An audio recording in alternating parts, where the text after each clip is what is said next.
Va ora in onda un momento di poesia con il poeta Aldo Santucci, un'esclusiva Veneto Globe e RC Radio.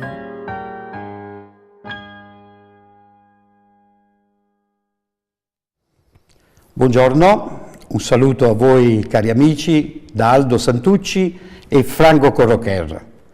In questa settimana abbiamo l'intervista con un maestro, pittore e scultore, Franco Corrocher. Buongiorno. Maestro Franco, quando hai iniziato a dipingere così le prime tele o i primi legni? I primi lavori. Beh, ti dirò che io sono stato fortunato perché mio padre scolpiva il legno ed era anche un musicista perché suonava la tromba nella Filarmonica di Conegliano e quindi mi ha messo subito a lavorare, nel senso che mi ha insegnato le tecniche proprio di incisione di questo legno con le sgurbie, con gli scalpelli e queste cose qui. Avevo 6 anni e quindi già da allora mi appassionavo a lavorare il legno. Ho iniziato più con la scultura che con la pittura, no?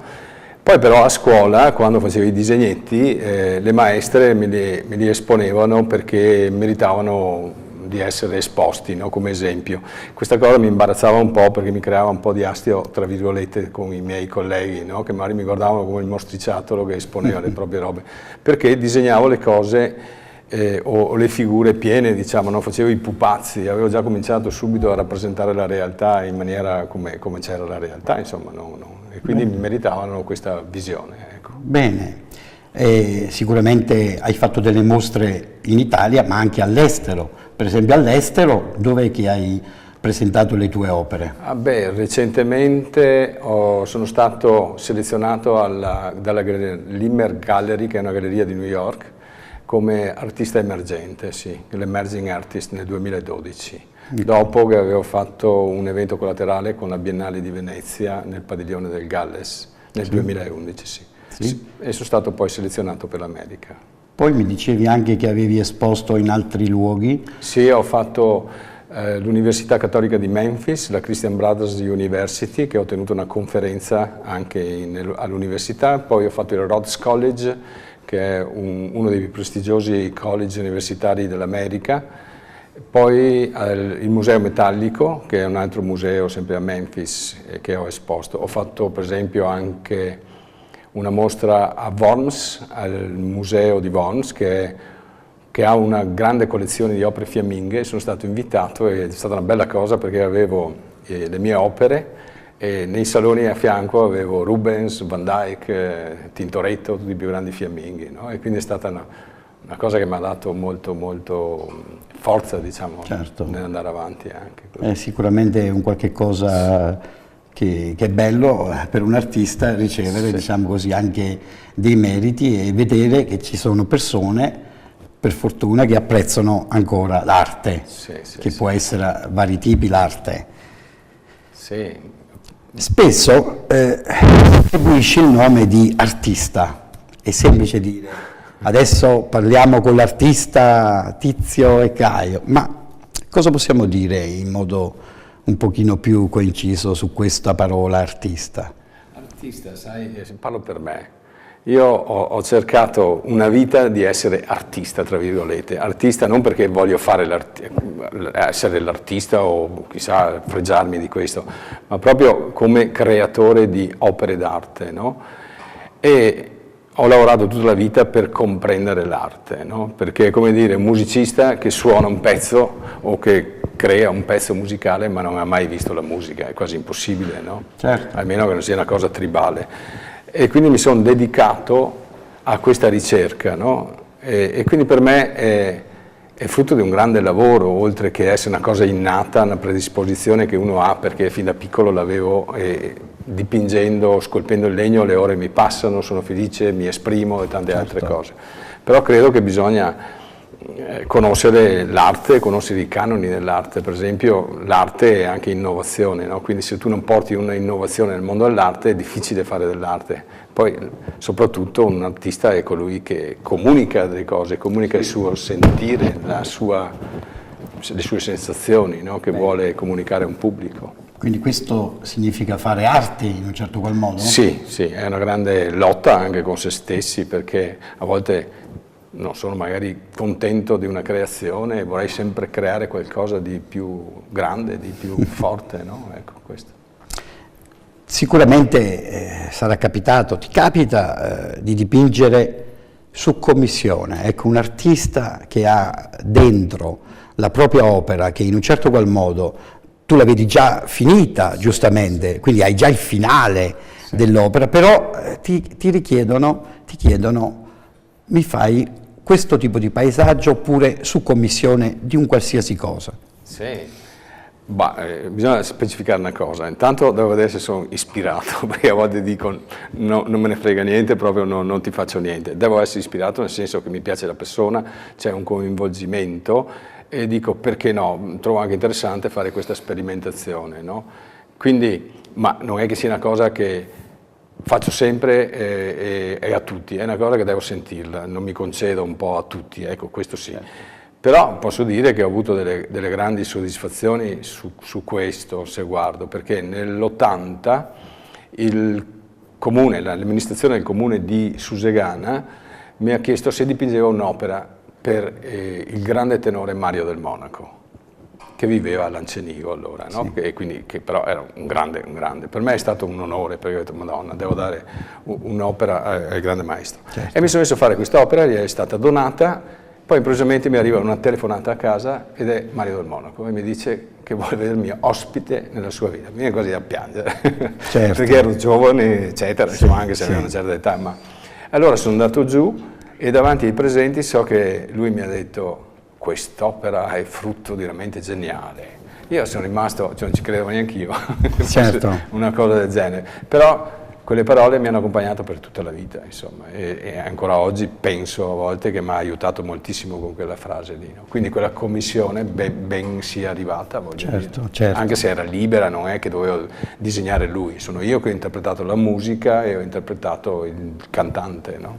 Il tenore. Sì, e appunto l'artista, il nostro artista ospite, Franco Corrocher, nasce a Susegana e dove compone le sue opere? A Conegliano, espone presso l'atelier in Casa Sbarra, proprio a Conegliano, vicino all'Accademia. È lì che tu fai le creazioni, magari hai certe volte creato qualche cosa anche in tardasera o addirittura di notte?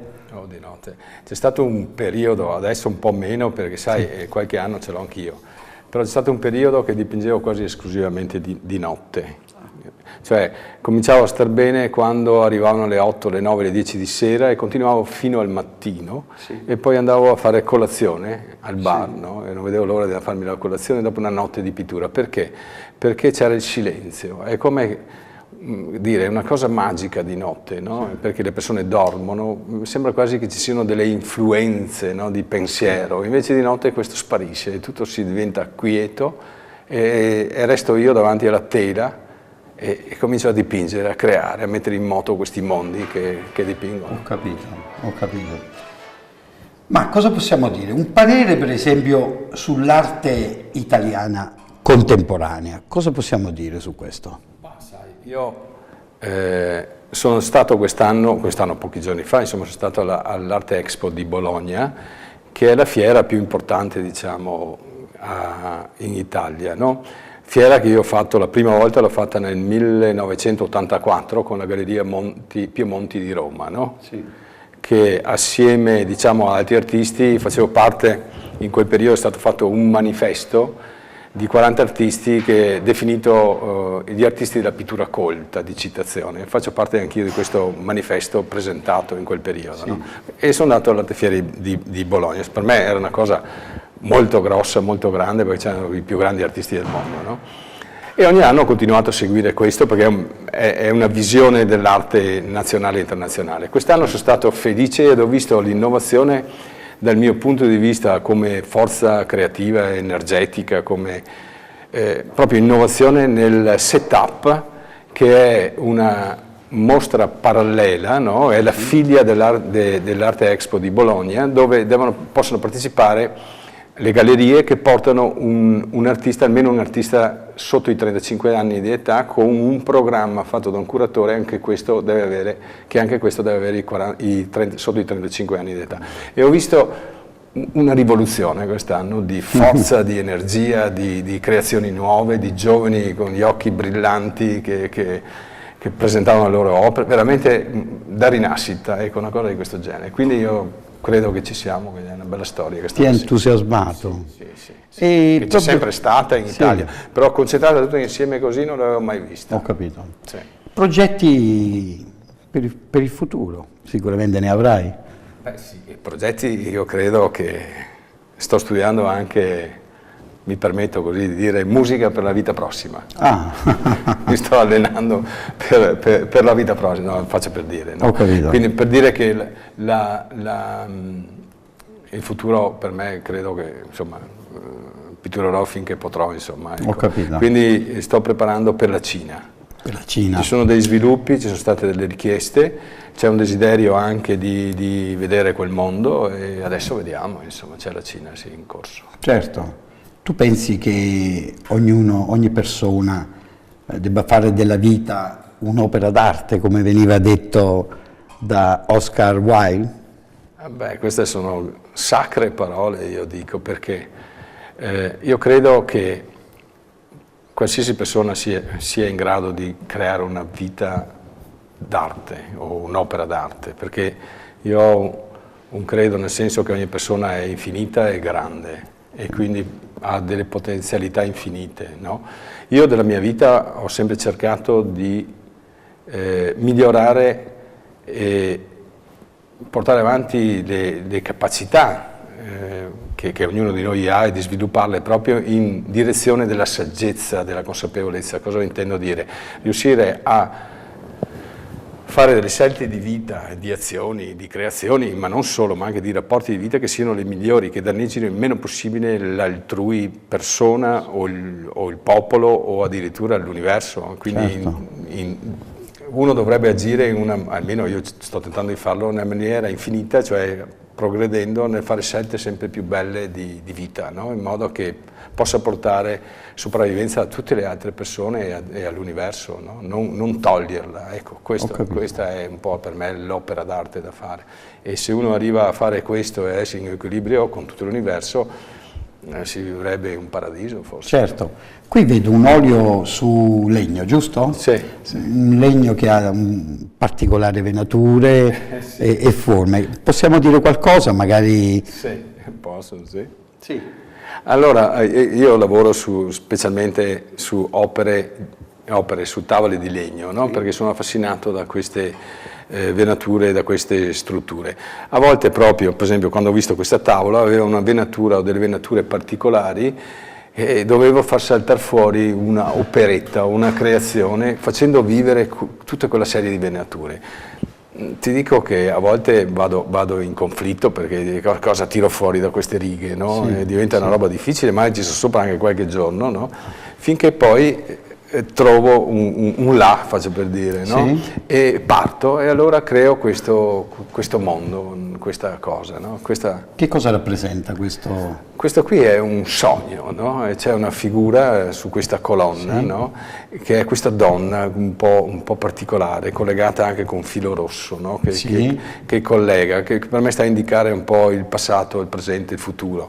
Però sotto di lei c'è una sorgente, sì. Che viene fuori l'acqua dove lei sembra che stia dentro in questa specie di colonna, ma è una colonna che protegge quasi, no? Sì. E poi ho messo anche il tempo, no? Sopra, perché il tempo è una cosa un po' particolare per me, no?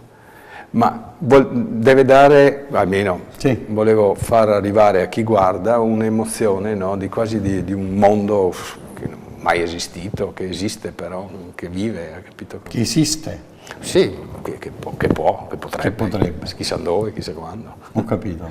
Si gioca su queste cose fantastiche, sì. Quando stai per comporre un'opera, c'è una certa tensione, una certa difficoltà, una paura? Oh mio Dio, se ci penso mi batti il cuore. Spiegaci un po' le tue tensioni, le tue paure. Sai, la creazione di un'opera d'arte è come essere in guerra, faccio per dire, nel senso che ci sono dei momenti piacevoli, dei momenti che mi metto davanti alla tela e vado via, e c'è questa ispirazione, cioè cosa vuol dire? Che vedo cose, vedo, la mano scorre, non ho problemi tecnici, niente, dipingo. Sì. Però all'inizio a volte possono passare dei minuti come delle ore o anche qualche giorno, perché dico adesso qual è la cosa migliore, e nascono dei conflitti, delle cose, no? Però devo far stare tutto assieme e farla diventare un'opera d'arte. In quei momenti, è un'avventura, credimi. in quei momenti qual è il tuo pensiero fisso che poi ti sblocca e ti fa comporre, quindi ti fa...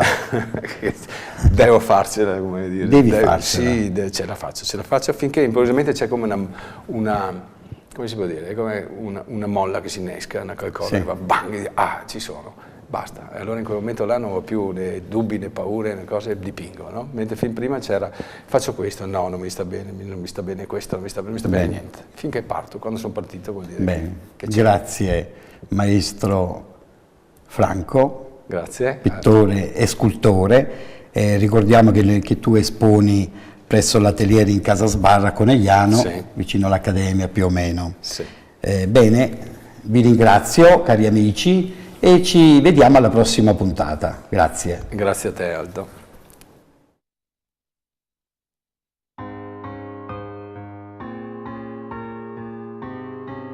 Avete ascoltato Un momento di poesia,